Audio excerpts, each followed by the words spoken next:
Hello and welcome everybody to our latest normative webinar. We're going to be looking at the road to COP30 today, which I'm sure is on the top of many of your minds attending today's session. Just going to give a minute at the beginning here for people to join and get set up on the platform before we dive into the content. So before we do, welcome, and would love to hear where everyone is joining us from today. There's a good chance to show you where the chat button is. It's in the bottom right hand corner of your screen.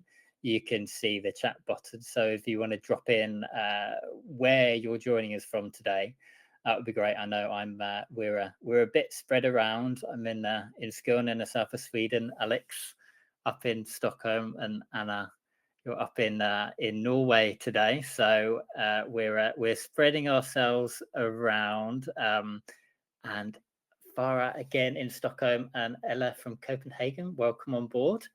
Not too far from where I am at the moment.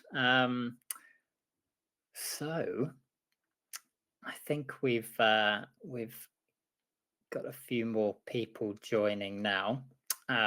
So we will get started. Lots from Stockholm today, a very strong contingent. So you're probably not too far away from Alex if you want to follow up with a question after the webinar.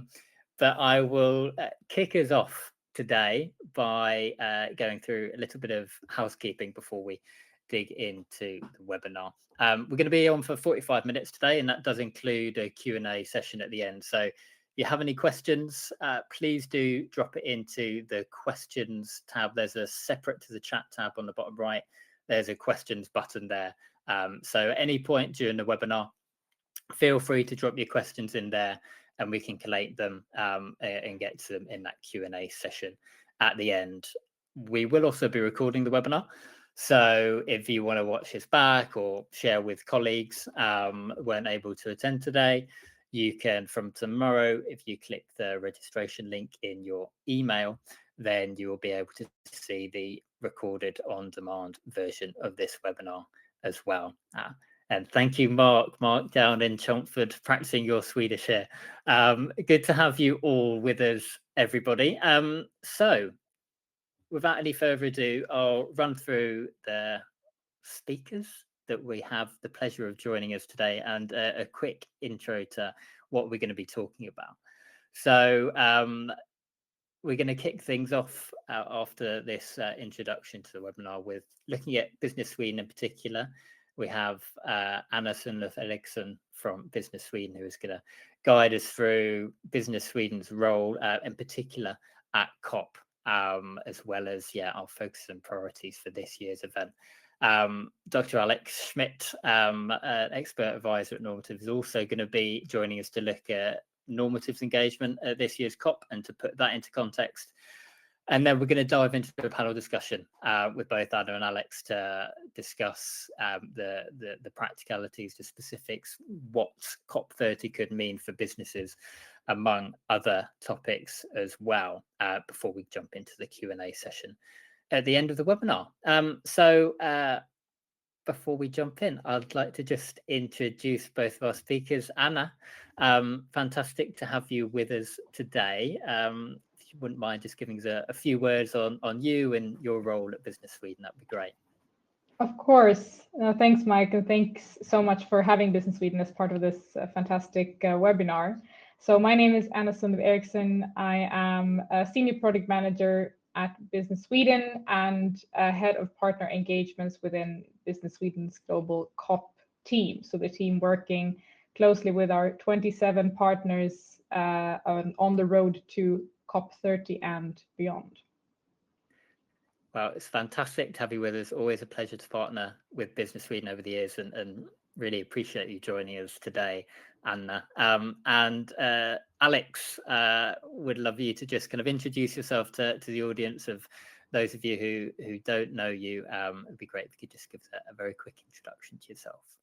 Yeah, thanks, Mike. So my name is Alex. I'm an advisor to Normative and have actually been partnering with Anna and Business Sweden team for the last 3 years. So we've been to the last 3 COPs together, really a long-standing and very important relationship for Normative, And within Normative, one of my main hats is around scientific integrity and also leadership in this space of where do we need to go as an industry together. And it's, of course, partly what Business Sweden and the whole business network does when we are engaging with and at the COPs. So very happy to share more about this with Anna, with everyone here in a moment.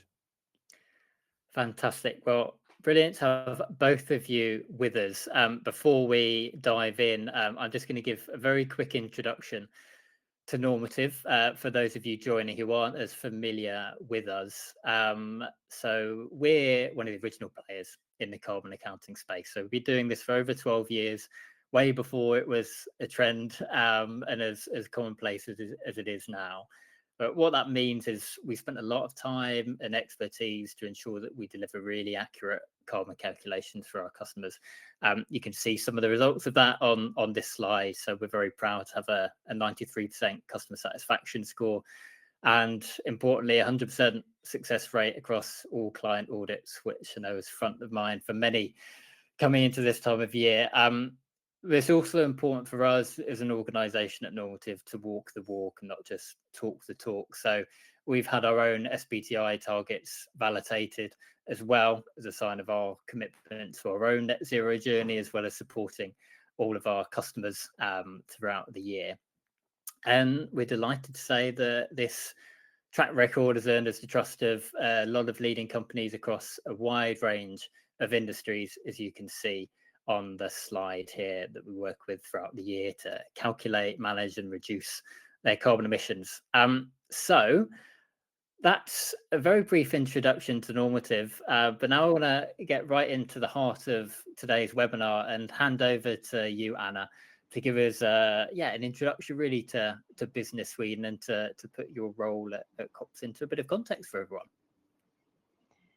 Thank you so much for that. And going right ahead, maybe to explain a bit about what Business Sweden is for those of you who might not know. I hope I was able to move the slide now. I think it works.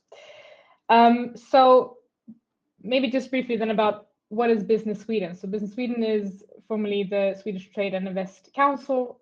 We're a semi-governmental organization owned by the Ministry of Foreign Affairs, and so to say the Swedish business side, and with the purpose of really supporting Swedish companies growing abroad, as well as international companies investing and expanding in Sweden.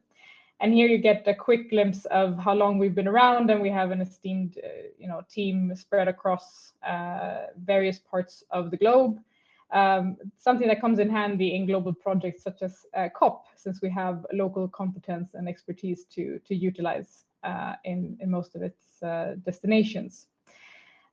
So on the one hand, you could then say it's about supporting businesses individually in their expansion journey, but another part of it is really to gather industry and private sector to in core areas where we see that Sweden could have a clear impact. And the COP engagement and the way it has been running is a clear example of that, and that has been developed in close dialogue with the private sector and key enabling agencies and stakeholders for the past some years. I'll come back to that in a bit. So we're very proud to gather the so-called non-negotiating delegation, and I'll come back to that particular name in a minute as well. But what it means is really that we see that the private sector has, we gather a delegation of private sector actors with solutions and thought leadership, and also some enabling governmental agencies to really showcase the full Swedish offering, if you will. And why then Sweden, the climate matchmaker? Well, that builds on the fact that we see it's supposed to serve to unite urgency with solutions to build resilience and prosperous societies. So in sum, that means, where can Sweden contribute to a greater extent to accelerating the Paris Agreement, but also who do we partner with, and what global partnerships can we form that can also support Sweden in its own climate transition. So thereby coming back to what does the non-negotiating delegation then mean, and what is then the Swedish pavilion on site at COP, if we talk about that specifically? Well, in parallel, there's also COP means Conference of the Parties, and the one leading the negotiating delegation from the Swedish side is our climate ambassador, Matthias Frumeri, and these are then subject matter experts that sit and negotiate in various parts of the Paris Agreement, while then we join with the so-called non-negotiating delegation, which gathers, again, as mentioned, the private sector to really emphasize and to contribute with seeing that the solutions are available today to meet for the pathway towards the 1.5 target, and how can we be a contributing factor and showing that awareness of what is really available and around when it comes to that. Because as per the latest IPCC synthesis report, it does confirm that the pathway to limiting emissions and global warming is there, and we see that there are innovations for that. We see that there is available finance for that, but the need is really to unlock it and also have the enabling policies in place that really unlock that and foster and support and emphasizes on the solutions and innovations that are available today.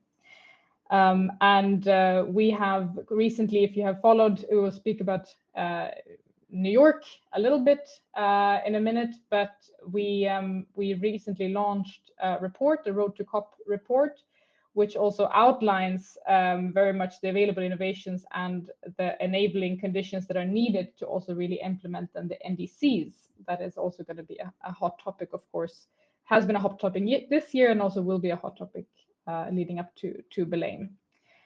And before I then also conclude, before we also dig in more into that dialogue in a short bit, I also encourage you to visit our homepage, where you can find the report, where you can find an overview of the delegation, where we will also launch the program of what will be happening in the Swedish pavilion during COP, and many more updates. So I encourage you also to engage with us there and to follow suit there on what's to come. With that, I stop and I hand over then to you, Alex. Thank you very much. Great overview, and I can only encourage everyone to check out the Business Sweden homepage and also follow along as we approach COP30. So I know there's always a lot of material being shared and broadcasted during those days and weeks, this time in Belém. So definitely tune in, it's very interesting. And why is it interesting? So that's a bit my part. Why it's interesting also for the private sector. So you might imagine, based on everything you've heard now from Anna, but also from what you might have read before, this is ultimately the UN Conference of the Parties, the UNFCCC annual gathering, where it's going to be negotiated about how to actually achieve and reach the goals set forth in the Paris Agreement. So it sounds like a lot of policy, a lot of governmental, country level or UN level conversations, but why actually is the private sector relevant here? So I just have a few thoughts to share with you, and then we're going to go into discussion with Anna, because both of us have been recently also in New York, where it's kind of like the eve of COP, where a lot of these topics have already been discussed. So what I put here on the screen are snapshots, admittedly of articles that we wrote after having been to one of the past conferences. But what you can see in just by looking at the titles already, there's a lot of business interest, momentum, and opportunity here in those COPs. So what, top left corner, the first article here says COP nudges businesses towards sustainability. COP28 Normative was there to, quote unquote, close the execution gap. So meaning what has been said and promised to what actually happens on the ground in business, but of course also the leading up to policy. And last year in Baku, Christian and I were there, and kind of the takeaway from us was businesses must drive the net zero transition. So why is this important? How does it link into each other? Well, or Anna also shared that the UN and country level representatives are negotiating what needs to happen in terms of country level contributions. Anna just mentioned NDCs. Those are those nationally determined contributions. In essence, countries' climate targets, right? So the EU collectively has a climate target. Brazil, for example, the host country, has a climate target, and other large nations such as China and the US have also climate targets. Now, those targets are great, and they should collectively add up to the Paris Agreement of keeping global warming below 1.5 degrees Celsius. Now, however, countries have set targets and might also have some implementation plans, but without the private sector actually implementing and reducing emissions, countries won't get there. So there are different mechanisms in which this can happen. The most obvious one, I think Mike also mentioned it at the beginning, is of course regulation, right? Like is forcing companies to actually go there, to go the extra mile and to disclose and reduce their own emissions. Now, interestingly, however, we want to point at opportunities here for businesses, not just be prepared for whatever policy is to come, but actually there's opportunity here in aligning your own ambitions as to transitioning and becoming more resilient with the nationally determined contributions and national transition plans. So we really believe that these dialogues, and I've seen in the past, these dialogues between policymakers and UN delegates such as Matthias Fumari, whom we are of course very close to here in Sweden, these dialogues are really beneficial and can drive important win-win outcomes for businesses and the countries.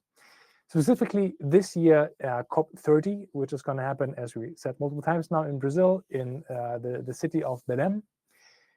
On the right-hand side, you see here the 7th letter of the COP president to pretty much, well, in this case, a lot addressed at businesses. And interestingly here, it is highlighted. You see it. I mean, if you can read it, the last section that I still managed to squeeze into the screenshot is about the private sector's role in shaping what is here called the new climate economy. And there is going to be talks around these NDCs, which we pick up probably in a second as well. There's also this new action agenda, like a blueprint for collective climate action, again, joining the policy side and the business side. Then ultimately, very, very importantly, the implementation aspect. So climate action really positioned as and realized as a business opportunity. So in essence, to highlight, it is not as abstract and divorced as you might think it is on surface. There's a lot of, quite honestly, selfish interest from businesses to go there, to be at the table, to discuss, negotiate, and also support ambitious policy, because there are clear win-win outcomes. And that is why Normative is so happy about this partnership with Business Sweden that enables us to actually get a seat at the table, be heard, but also hear the download from policymakers, of course. Now, I hope this gave a bit of an overview before we hopefully have some more questions from the audience and some discussions. So over to you, Mike. Thank you. Well, thank you both, Alex and Anna, for putting that into context, both organisations' engagement at COP and in particular. Looking forward to what we're expecting, what we're going to focus on at this year's event, which is what we're going to start digging into a bit more now in this panel discussion. And just looping back to Anna's presentation, we can share a link with you to the Business Sweden homepage. It should pop up for you all attending on your screen. Yes, there it is. So if you want to go and check out in more detail what Business Sweden is focused on, please do head over there and take a look. So we're going to jump into the panel discussion now. And as a way of kicking things off, I know both of you were at Climate Week New York recently, which is, of course, the last major milestone of the year before COP each year. So I'd love to start with that, and perhaps Anna, starting with you. Could you talk us through a bit the mood on the ground at the event and any of the key takeaways from your conversations and the conversations across the Business Sweden team at New York? No, absolutely. And I think I think also when talking about these stepping stones, such as Climate Week New York and many of these other ones that happen along the year, they are of course, same as COP, they're hosted in a country, but it is very much a global event that gathers global stakeholders, because I guess some might say an elephant in the room is, US also withdrawing from the Paris Agreement. Did that have an impact, so to speak, on the discussions and so forth in New York itself? I would say it's still quite. I still think it's quite a strong emphasis on ambition still. We know that the NDCs, the deadline was formally now in February this year, but with some delays in some countries. So that is, of course, still expected to come in, also to get a more full picture, of course, of where the ambitions lie. I think quite a few stakeholders also emphasize on, less so much the talk, but how can we really move this into action? And we come back a lot to the NDCs, but it's the reason for why the NDCs are so important is also because that is really that can be made into a very strong instrument if very closely tied to investments and ambitions that are to be rolled out. So I think for that purpose, I'd say ambition was still high. We hear words such as building on resilience. We hear also I think even in a stronger emphasis also pushing the economic prosperity of the transition. So one key figure that kept coming up was over 90% of new renewables. I believe it was Irina who put this together. Over 90% of new renewables are in fact more cost effective than the fossil equivalent. So I think we hear a bit of the language also emphasizing resilience and the economic benefits, as Alex also mentioned. But yeah, more action, less talking. Yeah, thank you, Anna. And I think you mentioned importantly the NDCs, and we'll dig into that in a bit more detail in this discussion as well. But yeah, it's good to hear, and I think it's an imperative at the moment that focus is turning to action and practical things. I'm sure for lots of those of you attending today, kind of that ties directly into like how is this going to affect your business? How can you in the private sector take a lead and contribute to taking this action?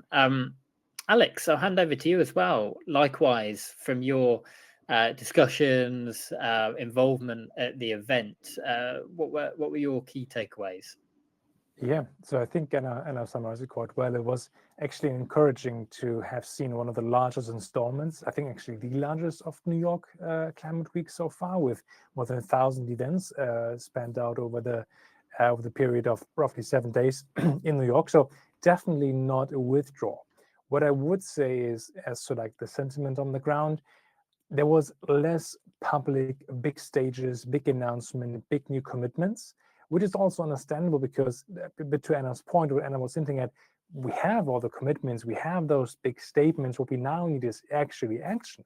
So in that context, it does make sense that things are moving a bit more towards roundtable discussions, towards more intimate, closed-door conversations. So to be honest, I've been at many, many events now in that week, but the most interesting and the most kind of fruitful ones were the ones that were closer, intimate, roundtable, and actually talking about how could we as a multi-stakeholder construct, so for example, policies, civil society, academia, and the business sector, how can we together solve challenges around, and it's now to Mike's question, Mike, to your question around like the core themes there, how can we together address challenges such as supply chain transparency, trust in data? How can we make sense of the quite at times confusing space of regulation and standards and frameworks, and how can we work together to get to more clarity? So I think a few of the main points were around data integrity, data standards, and how they can move more towards supporting businesses and not confusing or adding extra work. And then, of course, the NDCs were front and center, even though they were not negotiated or discussed there. We had a few announcements throughout the week, encouragingly also from China. that have now for the first time actually set some hard targets. Admittedly, we would have hoped for even more in terms of, or we actually would need more as to for the numbers that they add up, as to how much China has to reduce their emissions to be in line with the Paris Agreement. But it's encouraging to see actually a nation like China stepping forward, which again gives momentum to the whole supply chain debate around decarbonizing, helping to decarbonize suppliers in that area as well. So those were a few reflections to start off. Fantastic. Thank you, Alex. Yeah, as you say, encouraging signs, and yeah, quite a notable shift from, as you say, we've got those big commitments already. It's about, okay, those sounds like those smaller groups more focused on how can we actually turn this into some practical next steps and action, which is good to hear. Just a reminder for all of you, we'll continue with our panel discussion now, but if you have any questions yourself that you want to pose to Anna and Alex, please do drop it in the question box on your screen in the bottom right, and we will get to you later on in the webinar. Having kind of gone through the highlights, some of those key takeaways from New York, I'll be interested to hear from you then, Anna. Has anything from the event informed your plan or will inform Business Sweden's plans for COP30 in Brazil in a few weeks' time?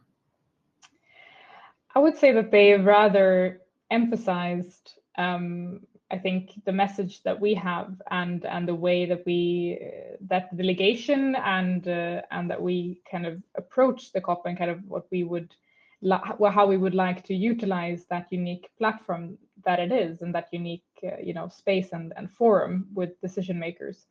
And I think I mentioned the report previously. I can very much recommend anyone listening in to just have a read through that, because it has across quite a few sectors, so energy, transport, waste, industry, food and ag, buildings, quite a few also call to actions on policy and needs that the delegation and the different actors really see when it comes to that. And I think the thing that it has emphasized is that we are looking towards enabling more action at COP, but as well as beyond in the dialogues that we have.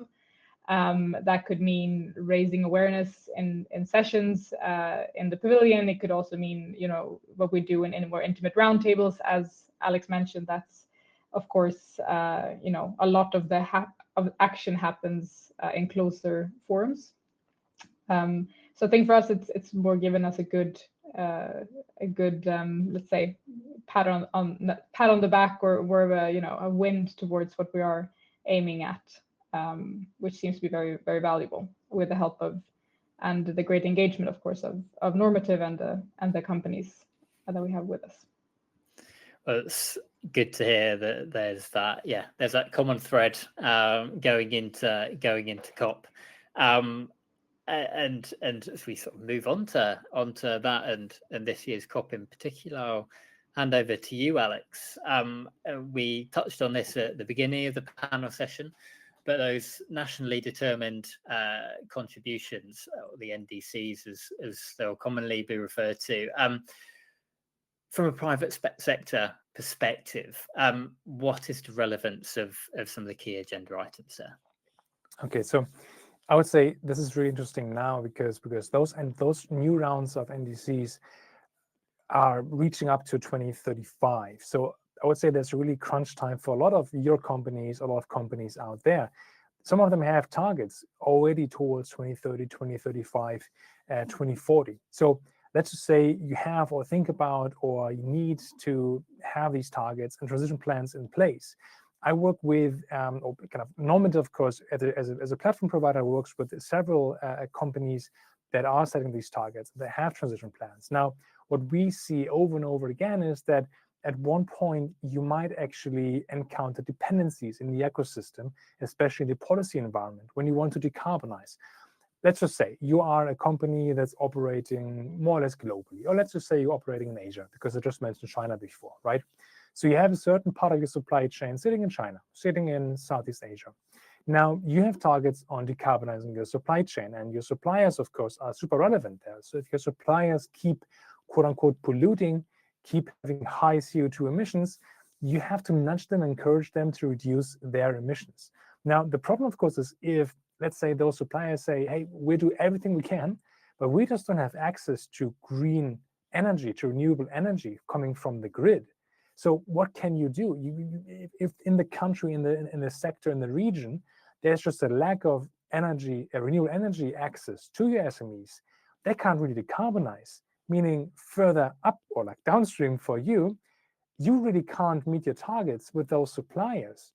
So you might actually be forced to switch suppliers to an entirely different geography, which is highly expensive, maybe not even feasible. Maybe you need materials expertise from a certain region. So all that just to illustrate an example of where you bump against local kind of restrictions. So working together with or looking at the coming NDCs and seeing what actually are the ambitions of China. Again, not picking on China, just having one example here of China to get renewable energy up as in the energy mix. It's going to be very, very relevant for you as a business. So observing what is right now being pledged, but then also supporting governments. And it sounds maybe a bit abstract, like why do governments need support?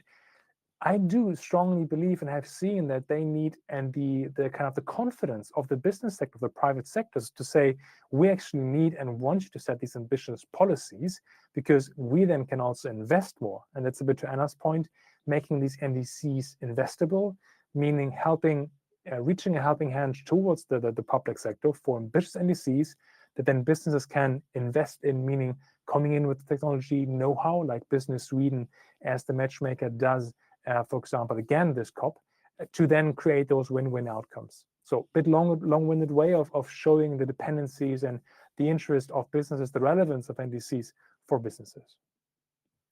No, that's great, Alex, and not long-winded at all. It's great to, I think, put it into context. Often, yeah, COP can, there's discussions at such a high level and so much is kind of covered.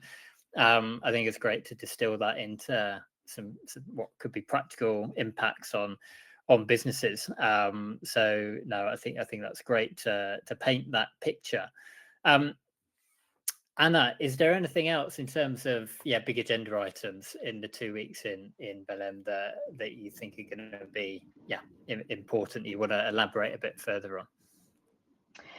No, of course, and I think it's always going to be interesting. I mean, as the letter that Alex showed previously from the presidency, I mean, it will of course be interesting to follow kind of the ambitions and the kind of the mark that each COP presidency wants to set for their COP. So I think, I mean, of course, topics such as forestry, biodiversity, and circularity have been kind of key areas that have been coming up, and we try to also, to a great extent, to kind of find a good match there between like the priorities that, of course, the presidency sets out, along of course with the ones that mirror the Swedish offering in a good way. So I think we will follow that quite closely. Another thing I think there will be, I mean, again, it's while it's only a few weeks away, it's still a month, so a lot can happen in those couple of weeks. And I think one thing that will be interesting to follow is, of course, the NDC synthesis report that is expected to come out. That also kind of, so again, the deadline for the NDCs was earlier this year, but kind of to gather kind of the accumulated ambitions, or get at least a sense of how we are doing when it comes to reaching the goals. I think that will also be a bit of an interesting, it's going to be interesting to see what effect that will have. Of course, also coming up towards COP, and what will be highlighted because of it. Fantastic. Yeah, thank you for bringing up that report, Anna. It's definitely one to look out for, as you say, as we get closer to the event. I want to wrap up the panel discussion now with a final question to both of you, and I'll come to you first, Alex, on this. But what would be a great outcome from this year's COP? And this could be either from an organizational perspective or looking at things more holistically. I'd love to hear your thoughts on that. It's a big question, because there, of course, as you already illustrated, there are so many dimensions to it, right? So there are the official negotiations, there are certain outcomes we would love to see. Then there are on the, like, that's the macro level, and then on the micro level, will be so important for each and every organization that engages on the ground to kind of take something away that is a positive signal. So let's take the, I mean, I'm not going to steal Anna's thunder, but take the example of the matchmaking. It would be amazing, of course, to see matches being made, meaning we can actually support each other, businesses and the public sector, the policymakers there. Quickly on the macro, I do strongly hope, and I think it's only a hope at this point in time, that we get all NDCs or critical amounts of NDCs in. I think the last stock take, stock take is a almost like a loaded word because there are these global stock takes out there. But the last time around New York that has been that all NDCs have been checked, I believe we reached around like half of the commitments, half of roughly the emissions that would need to be reduced under the Paris Agreement by the existing NDC, which was clearly not enough. And don't quote me on the number, it might actually have been less than half. So we need definitely to step up. And this includes us here. So EU has so far failed to actually submit their the NDCs. And funnily enough, they're of course criticizing other countries for lack of ambitions in NDCs, while the EU as a bloc has not yet submitted their own. So we have to really look at our own house or keep our own house in order first. So NDC side, I do strongly hope that politicians, delegates get their act together and really now commit to ambitious targets. From the private sector side, again, as a company like Normative, we would love to send a strong signal. I think Normative has a special place here as a software provider to enable, to accelerate companies' own transition, to also in turn give those companies the signal towards, hey, we are here to actually support you. We are here to help you actually reach your targets, set and reach your targets holistically. And hopefully also with what we've shown here, we have the connection, the connective tissue, so to speak, with the public sector to carry you all the way. So it'll be one of the hopes from Normative's perspective. Fantastic. Yeah. Thank you, Alex. And yeah, Anna, likewise, pose the same question to you, I guess both from Business Sweden perspective as well. Sure. No, and I think the whole framework and kind of the purpose and the urgency that drives, so to say, Sweden, the climate matchmaker as a concept, and the basis for the work that we do there, I think is to a great extent it's about, of course, minimizing and limiting bridging the implementation gaps between what is needed to be done with the solutions that are out there, and with, of course, enabling policies and blended, often blended, but finance in the middle to kind of enable that in a long way. So I think for those kinds of actors to come together, to be able to come up with concrete, like literally, let's say on like a project basis. I mean, we're at that level where we could do that, and also showcase the good examples that are already out there. I think we should never underestimate a bit to what Alex mentioned initially, what trust that builds also in the different kinds of, let's say, silos or the different kinds of stakeholders that are at COP. I think just knowing, I think our humble opinion is that if we know that also policymakers are, when they're well equipped with the solutions and possibilities that are available, maybe it's also easier to make good and ambitious goals and targets and roadmaps to enable that. So I think anywhere we can enable that, and the way that Sweden can play a part in that at COP is what we're here for. Absolutely. Well, yeah, sure, it's going to be a busy month or so coming up for both of you and many others at the event. But yeah, thank you both for that kind of like, yeah, the kind of the inside track on what the focus is going to be or could be from this year's event. We're going to wrap up in a moment with a couple of questions quickly before we close off the session today. So if it's your last chance, I guess, if you want to put a question into Alex or Anna. I will come to you first, Alex. One question around kind of, do you believe there's been much progress since COP29 with regards to, we've been talking about businesses taking a leading role in driving us towards meeting net zero targets and getting us on the right path. Have you seen much progress since last year and the outcomes from last year as we're coming up to COP30 now in Brazil? The progress question, I feel like every year we ask ourselves again and again, right? Where are we? Normative, we used to have a few studies around the progress made, commitments, and then what is kind of like covered by commitments. As I said before, let's look at action now. Like the commitments are there. We know this. We've shown this. We have the numbers. Commitments cover pretty much 90%. That was last time we checked of the global emissions. Now it's really time to take action. So yeah, Mike, to your question, leadership, honestly, I think is still a lack of leadership and policy leadership in the business sector.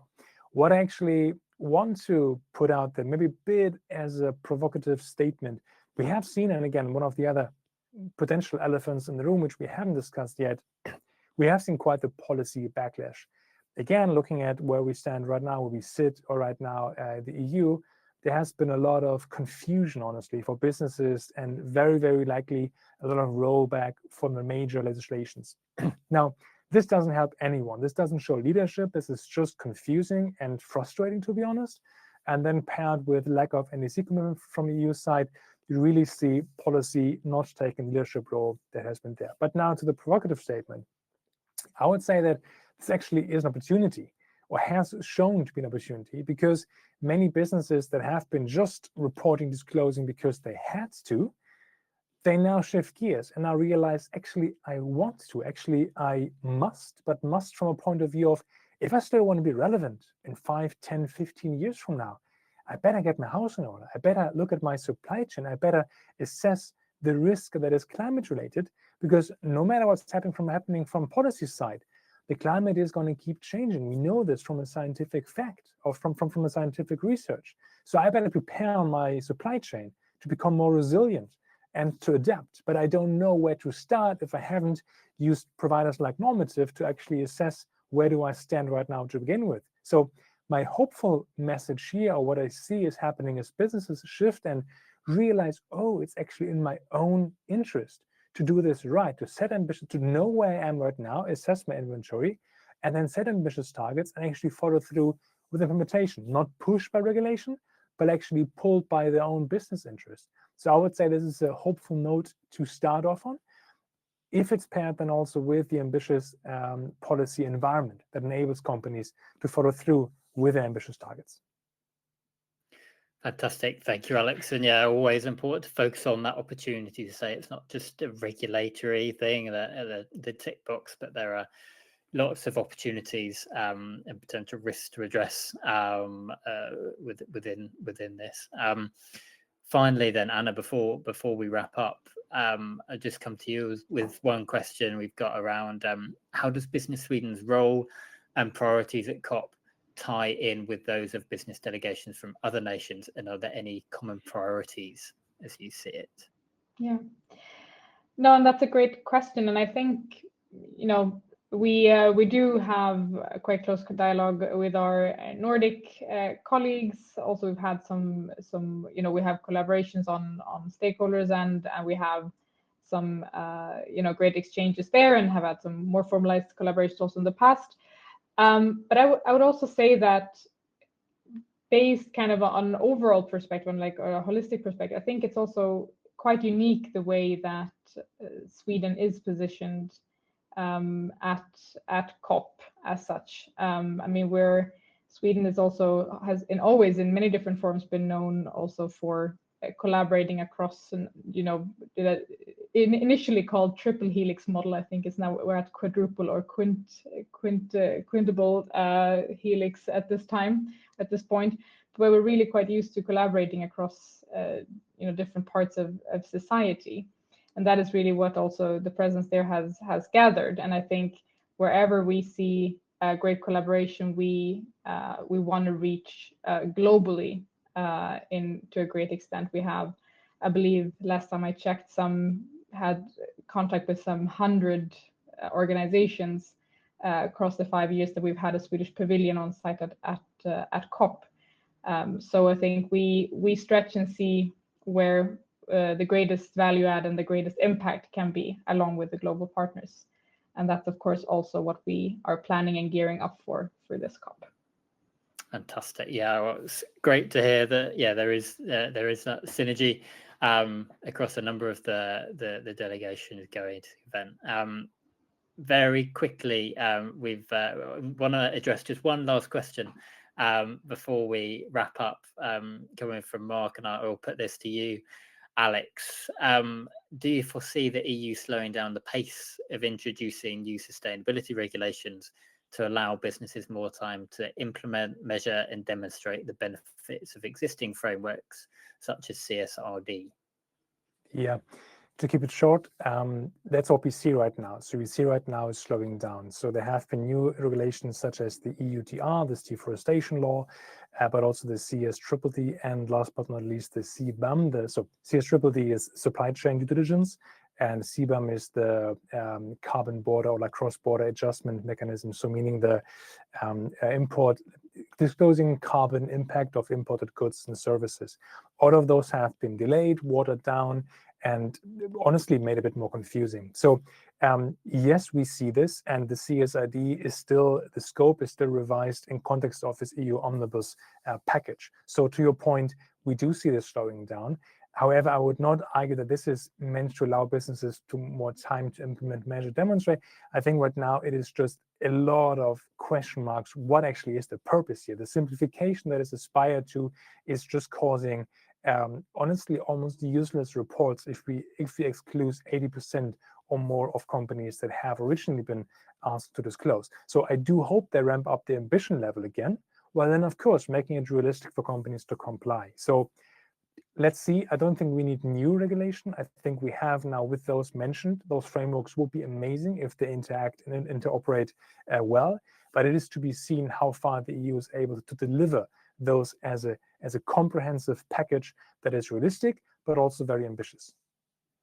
Fantastic. Thank you, Alex, and thank you, Mark. And as ever, it's a big question, right? But I think you've done a great job of giving a very good, concise, and accurate assessment in your answer there, Alex. So that wraps us up for the Q&A and for the webinar today.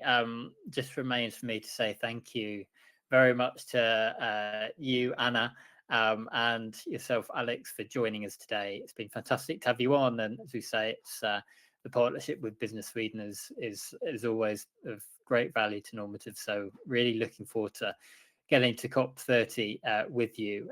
Thank you for your time today. Thank you to all of you who have joined the webinar today. If you want to take a look specifically at what Normative could do for your business, we'll pop up a link just now on your screens if you want to talk to one of our consultants and take a look at the platform itself. But otherwise, thank you for joining today. As I said at the top of the session, you can watch the on-demand recording of this webinar from tomorrow. If you just go into your confirmation email and click that access link, you will be able to watch that video whenever you want to look back. So thank you, everyone, for your time and for your insights today. And we look forward to seeing you on one of our webinars again soon.